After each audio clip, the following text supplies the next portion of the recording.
नमस्कार विद्यार्थी मित्रांनो. मी महेश गडाख आपले या व्हिडिओमध्ये हार्दिक स्वागत करतो. चला, आज आपल्याला या व्हिडिओमध्ये बघायचंय सायंटिस्ट कॉन्ट्रीब्युशन. वारंवार विचारले जाणारे जे सायंटिस्ट असतील, ठीक आहे, जनरल ऍग्रिकल्चर मधले जे काही वारंवार विचारले जाणारे सायंटिस्ट असतील ते आपण डिस्कस करणार आहोत. ठीक आहे. तर बघा, आपण सुरुवात करू. ठीक आहे.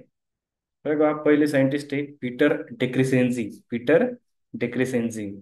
ठीक आहे. हे कोण होते तर father of agronomy. Father of agronomy. त्यांनी एक बुक लिहिलं होतं, उपस रुरालियम कामो दरम. उपस रुरालियम कामो दरम. ठीक आहे. हे कोण होते? Father of agronomy, Peter Decrescenzi. ठीक आहे. त्यानंतर जे नेक्स्ट आहे व्हॅन हेल्मोंट. ठीक आहे. Van Helmont. Principle of vegetation is a water. Principle of vegetation is water हे त्यांनी प्रूव्ह केलं होतं. कोणत्या एक्सपेरिमेंटनी प्रूव्ह केलं होतं तर विलो ट्री एक्सपेरिमेंट. विलो ट्री एक्सपेरिमेंट द्वारे त्यांनी काय केलं होतं? प्रूव्ह केलं होतं की प्रिन्सिपल ऑफ व्हेजिटेशन इज काय? वॉटर आहे. यापूर्वी यापूर्वी काय म्हटलं जात होतं की जो ग्रोथ फॅक्टर आहे तो काय एक सॉईल आहे. ठीक आहे. म्हणजे जे जेथ्रो टूल होते त्यांनी, जेथ्रो टूल काय म्हणत होते की जे काही प्लांट असेल ते काय करते, त्याची जे रूट असतील प्लांटचे ते काय करतात, ते fine particle of the soil काय करतात, कन्झ्युम करतात. Fine particle of soil consume करतात. एकदम फाईन फाईन जे पार्टिकल असतील सॉईलचे, आणि त्याद्वारे त्याची काय होते, ग्रोथ होते किंवा. ठीक आहे. पण व्हॅन हेल्मोंट यांनी विलो ट्री एक्सपेरिमेंट करून काय केलं होतं, ते प्रूव्ह केलं होतं की प्रिन्सिपल ऑफ व्हेजिटेशन काय आहे तर आपला वॉटर आहे. ठीक आहे. तर हे लक्षात ठेवा. एक मिनिट. पीटर डेक्रिसन जे झाले, त्यानंतर व्हॅन हेल्मोंट. यामध्ये आपण फक्त महत्वाचे सायंटिस्ट बघणार आहोत, लक्षात असू द्या. पूर्ण सायंटिस्ट आपण बघणार नाही. त्यानंतर बघा, जेथ्रो टूल. जेथ्रो टूल बघा, जेथ्रो टूल काय, father of tillage. Father of tillage. त्यानंतर वीड सायन्सचे सुद्धा फादर आपण त्याला म्हणतो. त्यांनी दोन टर्म दिलेले बघा, वीड आणि झिरो टिलेज. वीड आणि झिरो टिलेज. झिरो टिलेज वगैरे काय ते नंतर आपण बघू. नंतर बुक त्यांनी कोणकोणतं लिहिलेलं बघा, कोणतं बुक लिहिलेलं बघा त्यांनी, हॉर्स होईंग हजबंडरी नावाचं बुक लिहिलेलं आहे. पेपरमध्ये विचारलं जाऊ शकतं. त्यानंतर टूल कोणते डेव्हलप केलेले बघा, सीड ड्रिल, नंतर हॉर्स ड्रॉन कल्टिवेटर. हे सगळं यांचं काय आहे, कॉन्ट्रीब्युशन आहे जेथ्रो टूलचं. त्यांना काय म्हणतो आपण, फादर ऑफ टिलेज म्हणतो, फादर ऑफ वीड सायन्स म्हणतो. त्यांनी टर्म दिलेले आहे वीड, नंतर झिरो टिलेज ह्या टर्म जेथ्रो टूल यांनी दिलेले आहे. त्यानंतर त्यांचं बुक कोणतं आहे, हॉर्स होईंग हजबंडरी. ठीक आहे. Horse hoeing husbandry. त्यानंतर टूल्स कोणकोणते डेव्हलप केलेले, सीड ड्रिल आणि हॉर्स ड्रॉन कल्टिवेटर. हे टूल्स त्यांनी डेव्हलप केलेले आहेत. बऱ्याच वेळा याच्यावर क्वेश्चन विचारलेले आहेत, फादर ऑफ टिलेज कोण आहे, त्यानंतर ह्या टर्म कोणी कॉइन केल्या, त्याच्यामुळं हे थोडं लक्षात असू द्या. त्यानंतर ऑर्थर यंग. ऑर्थर यंग यांनी काय केलं होतं, पॉट कल्चर एक्सपेरिमेंट केला होता. Pot culture experiment. ठीक आहे. नंतर सर हम्फ्री डेवे यांनी बुक दिलं होतं, element of agriculture chemistry. Element of agriculture chemistry हे काय केलं होतं, यांनी बुक लिहिलं होतं. नंतर हे तुम्हाला माहिती बऱ्याच वेळा विचारलेले, डॉक्टर पॉल म्युलर यांनी इन्सेक्टिसायडल प्रॉपर्टी ऑफ DDT ह्या शोधल्या होत्या. इन्सेक्टिसायडल प्रॉपर्टीज ऑफ DDT. ठीक आहे. तर या गोष्टी लक्षात ठेवा. आपण शॉर्टली ज्याचं जे महत्त्वाचं कॉन्ट्रीब्युशन आहे तेच या व्हिडिओमध्ये बघणार आहोत. आणि सर्वच सायंटिस्ट काही कव्हर करणार नाही, जे काही महत्त्वाचे आहेत. आपल्या लेक्चर सिरीजचं वैशिष्ट्य असते की जे एक्झामच्या दृष्टिकोनातून महत्त्वाचं आहे तेवढंच आपण या लेक्चरमध्ये घेत असतो. ठीक आहे. जे काही नवीन विद्यार्थी असतील त्यांना त्यांच्यासाठी एक सूचना आहे की आपले बरेचसे जनरल ॲग्रिकल्चरचे लेक्चर कव्हर झालेले आहेत. ते तुम्हाला जर बघायचे असतील तर तुम्हाला एंड स्क्रीनमध्ये, एंड स्क्रीन म्हणजे केव्हा की जेव्हा आपला लेक्चर संपतं, व्हिडिओ संपतो, त्यानंतर जी स्क्रीन असते 10 ते 15 सेकंद मागची, तिथं असे लिंक दिलेली असते, प्लेलिस्टची लिंक, पूर्ण जनरल ॲग्रिकल्चरची लिंक तुम्हाला तिथे भेटून जाईल. त्यानंतर डिस्क्रिप्शनमध्ये सुद्धा भेटून जाईल. ठीक आहे. असे नवनवीन व्हिडिओ जे असतील आपले ते चॅनलवर येत असतात, त्याच्यामुळं चॅनलला सबस्क्राईब करत जा. ठीक आहे. बघा आता काय नंतरचं सायंटिस्ट कोण आहे, GS घोष यांनी कोणता कन्सेप्ट इंट्रोड्यूस केलेला आहे, सुपर राईस.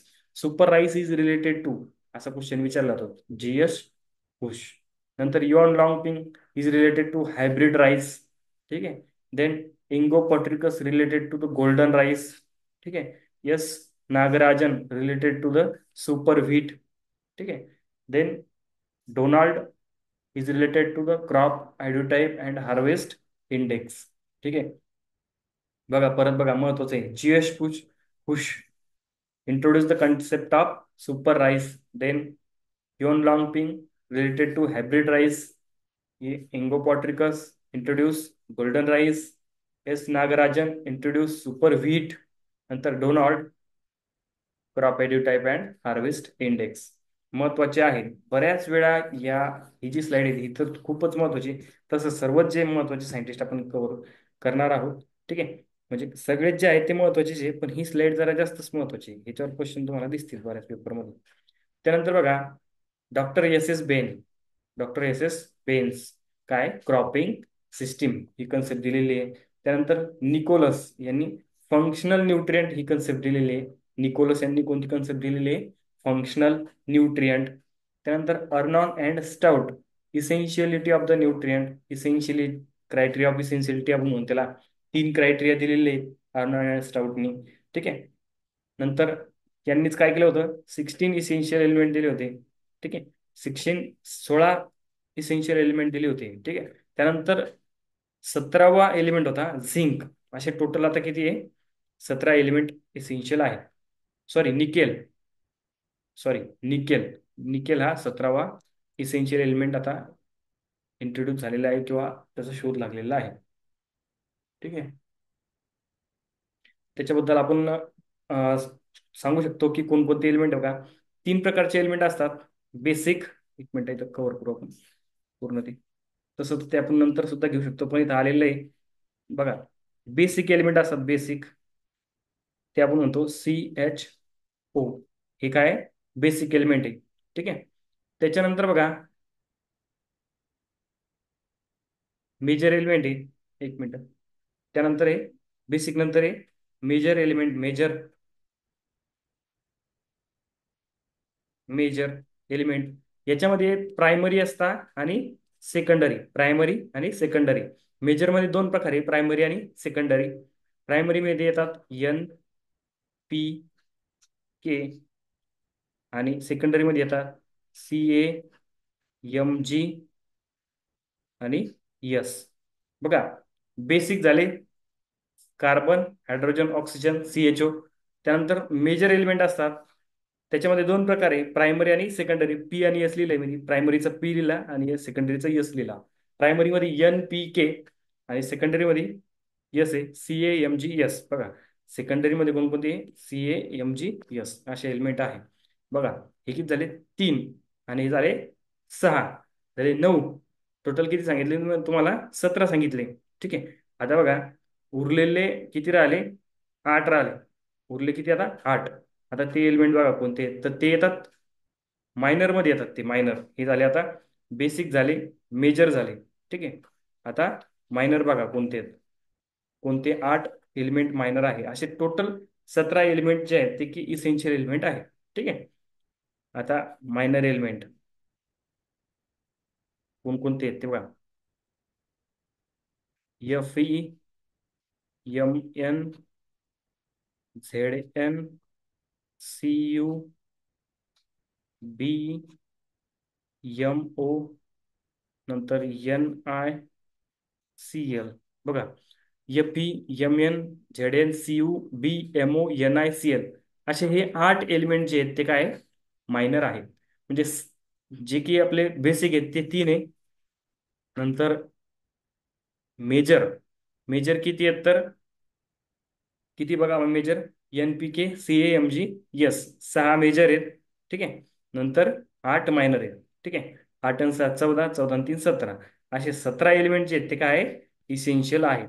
पण त्यापैकी 1939ला काय झालं होतं की अर्नॉन अँड स्टाउट. इयर थोडंफार मागं पुढे होऊ शकतं, बट कन्सेप्ट लक्षात घ्या. अर्नॉन अँड स्टाउट यांनी काय केलं होतं? 16 एलिमेंट डिस्कवर केले होते. त्यानंतर 17वा एलिमेंट कोणता सांगितला मी तुम्हाला? निकेल. ठीक आहे. हे पण ऑब्जेक्टिव्ह लक्षात ठेवा. ओके. तसं ते सॉइल सायन्समध्ये येतं, पण थोडंफार इथं आलं त्याच्यामुळे आपण कव्हर करून टाकलं. त्यानंतर बघा RH ब्रे यांनी कोणता कन्सेप्ट दिलेला आहे? तर यांनी दिलेला आहे न्यूट्रिएंट मोबिलिटी कन्सेप्ट. त्यानंतर डॉक्टर वर्गीस कुरियन तुम्हाला माहिती आहे व्हाईट रिव्होल्युशन रिलेटेड आहे. नंतर K L Chadha related to the golden revolution. ठीक आहे, रिलेटेड विथ गोल्डन रिव्होल्युशन. ठीक आहे. त्यानंतर बघा आता नेक्स्ट काय आहे.